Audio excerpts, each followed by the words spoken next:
إن الحمد لله نحمده ونستعينه ونستغفره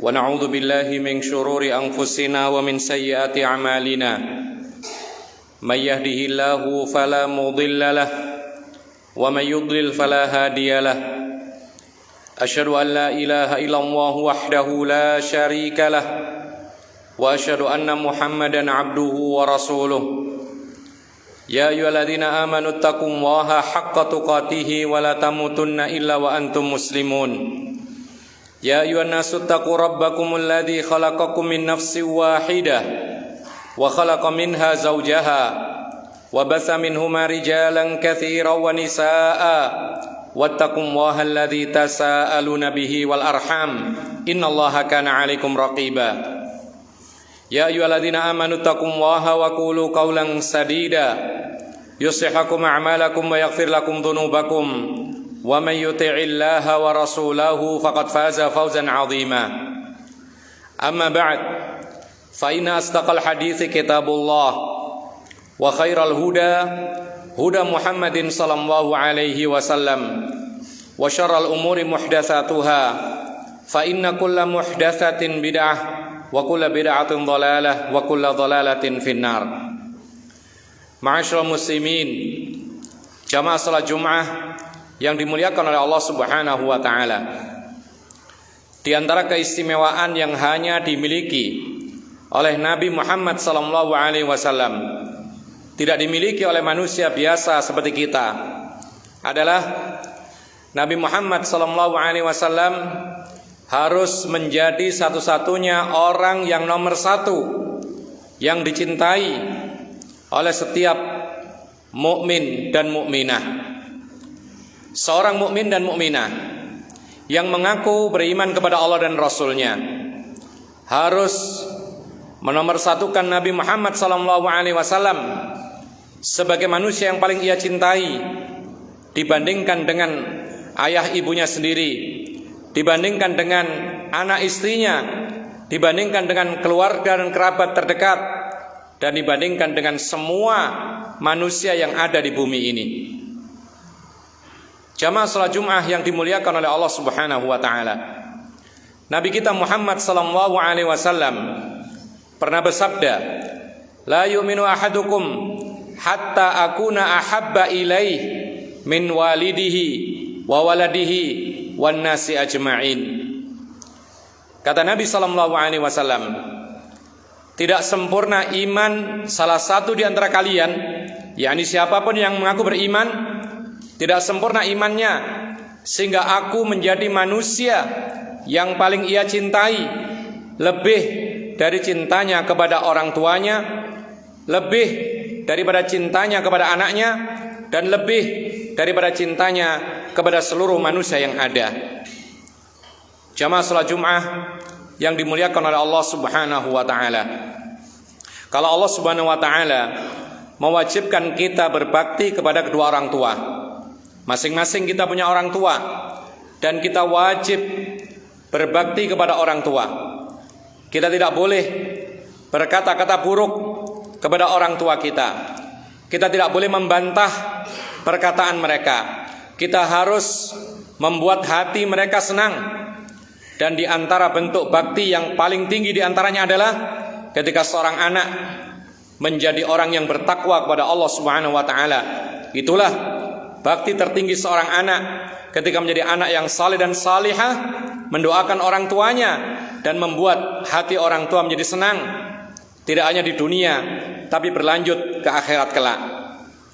Jamaah salat Jumat yang dimuliakan oleh Allah, ketika Allah Subhanahu wa taala mewajibkan kita berbakti dan mencintai orang tua kita, itu tidak lain karena orang tualah yang paling berjasa terhadap semua kenikmatan yang ada di bumi ini. Dengan orang tua kita dilahirkan, kita diberi kesempatan hidup oleh Allah melalui kedua orang tua kita. Kita pun dibesarkan oleh orang tua kita, dinafkahi, disayangi, dididik, sampai ujung-ujungnya kita bisa menghirup nafas yang bagus dalam kondisi bisa mentaati Allah Subhanahu wa taala dan Rasul-Nya. Itu semua tidak lepas dari jasa orang tua yang tidak bisa digantikan oleh manusia yang lain. Namun kaum muslimin yang dimuliakan oleh Allah Subhanahu wa taala, jasa orang tua tersebut hanya sampai di dunia saja untuk mendapatkan kenikmatan tersebut. Meskipun orang tua itu memberikan jasa kebaikan-kebaikan dan ketaatan sehingga mengantarkan kita terhadap ridhonya Allah Subhanahu wa taala, lalu kita masuk ke dalam surga, mudah-mudahan amin ya rabbal alamin. Tapi semua itu tidak lepas dari jasa manusia yang paling berjasa di dunia ini. Dialah Nabi kita Muhammad sallallahu alaihi wasallam. Nabi kita Muhammad sallallahu alaihi wasallam tidak hanya memberikan petunjuk dunia yang baik-baik, tapi juga menunjukkan perkara-perkara yang baik sampai menuju akhirat kelak. Nabi kita Muhammad sallallahu alaihi wasallam telah memberikan petunjuk semua kebaikan sehingga kita bisa mengetahuinya dan kita bisa bawa sampai ke akhirat kelak. Dan Nabi kita Muhammad sallallahu alaihi wasallam telah memperingatkan kepada kita segala bentuk keburukan yang akan mendekatkan kepada neraka sehingga kita bisa menghindarinya. Sehingga ma'asyiral muslimin rahimakumullah, jasa Nabi Muhammad lebih besar daripada jasa orang tua kita. Karena Nabi Muhammad sallallahu alaihi wasallam menunjukkan kepada kita kenikmatan-kenikmatan tidak hanya di dunia, tapi berlanjut sampai ke akhirat kelak. Dan kebahagiaan yang hakiki ketika Allah mengatakan faman zuhziha 'anil nar wa udkhilal jannata faqad faz. Siapa yang diselamatkan dari api neraka lalu dimasukkan ke dalam surga, maka itulah orang yang benar-benar menang dengan kemenangan yang hakiki. Dan itu semua telah ditunjukkan oleh Nabi kita Muhammad sallallahu alaihi wasallam. Oleh karena itu, pantaslah Nabi Muhammad sallallahu alaihi wasallam harus menjadi manusia yang paling kita cintai, lebih kita cintai daripada orang tua kita sendiri, daripada anak istri kita sendiri, dan dari semua manusia yang ada di dunia ini. Kaum muslimin yang dimuliakan oleh Allah Subhanahu wa taala, maka keberadaan Nabi Muhammad sallallahu alaihi wasallam yang mana dia adalah salah satu pembawa risalah yang mengantarkan manusia bahagia dunia dan akhirat, maka konsekuensi kita sebagai orang yang beriman kepada Allah dan Rasulnya adalah menjadikan kecintaan kepada Nabi Muhammad adalah termasuk faraiduddin, yaitu kewajiban dalam beragama kita. Bukan perkara yang sunnah yang boleh-boleh saja ditinggalkan, tapi ini menjadi fardu, seperti fardu salat 5 waktu. Maka kita wajib dan fardu bagi kita, sebagaimana kita berpuasa Ramadan, kita diwajibkan untuk mencintai Rasulullah sallallahu alaihi wasallam. Yang kedua, tidak cukup kita mengatakan cinta kepada Rasulullah, tapi Nabi Muhammad sallallahu alaihi wasallam harus menjadi orang nomor 1 yang paling kita cintai, lebih daripada orang tua, anak-anak kita, istri kita, keluarga kita, bahkan harus lebih kita cintai daripada diri kita sendiri. Suatu saat Umar ibn al-Khattab radhiyallahu an mengatakan kepada Nabi Muhammad sallallahu alaihi wasallam, "Ya Rasulullah, la anta ahabbu ilayya min kulli syai'in illa min nafsi." Kata Umar, "Wahai Rasulullah, sesungguhnya engkau adalah manusia yang paling aku cintai, lebih daripada segala sesuatunya kecuali diriku sendiri." Artinya apa? Umar mengatakan, "Wahai Rasulullah, tidak ada yang aku cintai nomor 1 kecuali engkau, tapi masih di bawah cintaku kepada diriku sendiri." Apa kata Rasulullah sallallahu alaihi wasallam? "La walladhi nafsi biyadihi hatta akuna ahabba ilaika min nafsik." Kata Nabi sallallahu alaihi wasallam, tidak demikian wahai Umar, yaitu kemurnian atau keistimewaan dan sempurnanya iman seorang yang beriman itu tidak demikian. Demi Allah, zat yang jiwaku berada di tangannya, engkau akan sempurna imanmu apabila aku menjadi manusia yang paling engkau cintai, termasuk daripada dirimu sendiri. Lalu Umar pun mengatakan, "Fa innal ana ya Rasulullah, wallahi la anta ahabbu ilayya min nafsi." Wahai Rasulullah, kata Umar, kalau begitu mulai dari sekarang aku bersumpah demi Allah, engkau adalah manusia yang lebih aku cintai daripada diriku sendiri. Lalu Rasulullah SAW mengatakan, al-ana ya Umar, sekarang wahai Umar baru benar, yaitu kecintaanmu kepada diriku, kata Rasulullah SAW. Kaum muslimin yang dimuliakan oleh Allah Subhanahu wa ta'ala, mengatakan cinta itu mudah. Orang mengaku bahwasanya dirinya cinta kepada Allah, orang mengaku dirinya cinta kepada Rasulullah, sangat mudah. Tetapi benar kata para penyair, lau kana hubbuka sadiqan la'ata'tahu innal muhibba liman yuhibbu muti'u. Mereka mengatakan, andaikan benar-benar jujur cintamu, maka sungguh engkau akan taat. Sesungguhnya orang yang cinta kepada yang dicintai pasti mentaatinya. Artinya kaum muslimin yang dimuliakan oleh Allah Subhanahu wa taala, ketika kita mengaku cinta kepada Allah, ketika kita mengaku cinta kepada Rasulullah, maka kita konsekuensinya kita harus taat dan patuh mutlak kepada Allah dan kepada Rasulullah sallallahu alaihi wasallam. Itulah yang dinamakan bukti cinta, yaitu berupa taat kepada yang dicintainya.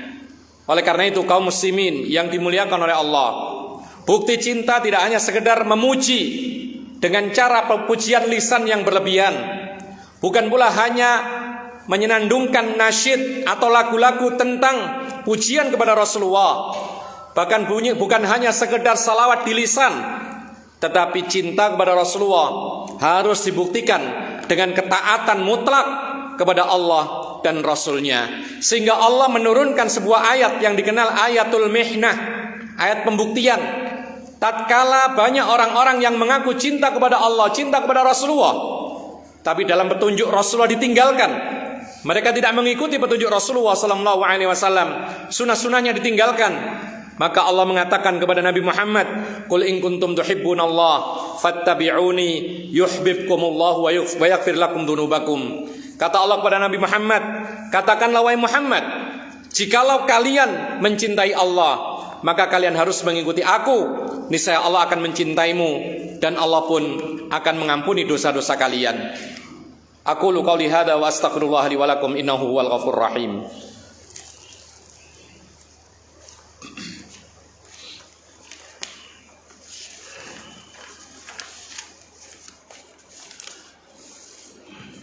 Alhamdulillahi rabbil alamin, Ar-Rahmanir Rahim, Maliki yaumiddin, wal 'aqibatu lil muttaqin, wala 'udwana illa 'alal zalimin. Wa nusalli wa nusallimu ala asyrafil anbiya'i wal mursalin, nabiyina Muhammadin wa ala alihi wa sahbihi ajma'in. Amma ba'd. Kaum muslimin jamaah salat Jumat yang dimuliakan oleh Allah Subhanahu wa taala. Tentu saja ketika kita mengakui cinta kepada Rasulullah, dan cinta tidak hanya sekedar klaim, tetapi harus dibuktikan. Sehingga apa? Sehingga Allah membalas cintanya kepada kita. Diungkapkan oleh para penyair, laisa sya'nu an tuhib wa innama sya'nu an tuhab. Tidak penting engkau menyatakan cinta, tapi yang paling penting adalah bagaimana engkau dicintai. Tidak terlalu penting kita mengaku-ngaku saya cinta Allah, saya cinta Rasul. Itu perkataan bagus. Tapi ada yang lebih bagus, ada yang lebih penting, yaitu bagaimana kiranya Allah dan Rasulnya mencintai kita. Tidak lain jawabannya adalah tatkala kita taat dan patuh kepada Allah Subhanahu wa ta'ala dan Rasulnya. Dan di antara bentuk cinta kita kepada Rasulullah, maka kita tidak boleh mengedepankan semua petunjuk di atas petunjuk Rasulullah sallallahu alaihi wasallam. Perkataan siapapun, manusia, tokoh, atau siapapun yang dikenal, atau misalnya orang-orang yang kita kagumi sekalipun, apabila perkataannya bertolak belakang dengan apa yang dikatakan oleh Allah dan Rasulnya, maka harus kita nomor duakan, atau bahkan kita abaikan. Karena Allah Subhanahu wa ta'ala berfirman, ya ayyuhalladzina amanu la tuqaddimu baina yadayillahi wa rasulih wattaqullah. Wahai orang-orang yang beriman, janganlah kalian mendahulukan, yaitu perkataan selain Allah dan Rasulnya. Artinya ketika ada perkataan atau perbuatan yang bertolak belakang dengan perkataan dan perbuatan dari Rasulullah SAW, maka kita harus kedepankan perkataan dan perbuatan Rasulullah SAW, yang mana Allah mengatakan, wa ma yantiqu 'anil hawa in huwa illa wahyu yuha. Tidaklah apa yang dikatakan oleh Nabi SAW itu hawa nafsu, melainkan itu adalah wahyu yang diwahyukan oleh Allah kepadanya. Allahumma firil muslimina wal muslimat wal mu'minina wal mu'minat al ahya'i minhum wal amwat. Rabbana hab lana min azwajina wa dhurriyyatina qurrata a'yun waj'alna lil muttaqina imama. Rabbana innana sami'na munadiyan yunadi lil imani an aminu bi rabbikum fa amanna. Rabbana faghfir lana dhunubana wa kaffir 'anna sayyi'atina wa tawaffana ma'al abrar. Rabbana atina fid dunya hasanah wa fil akhirati hasanah wa qina adzaban nar. Wa sallallahu ala nabiyyina Muhammad wa ala alihi wa sahbihi ajma'in. Wa akhiru da'wana 'anil hamdulillahi rabbil alamin. Wa aqimis salat.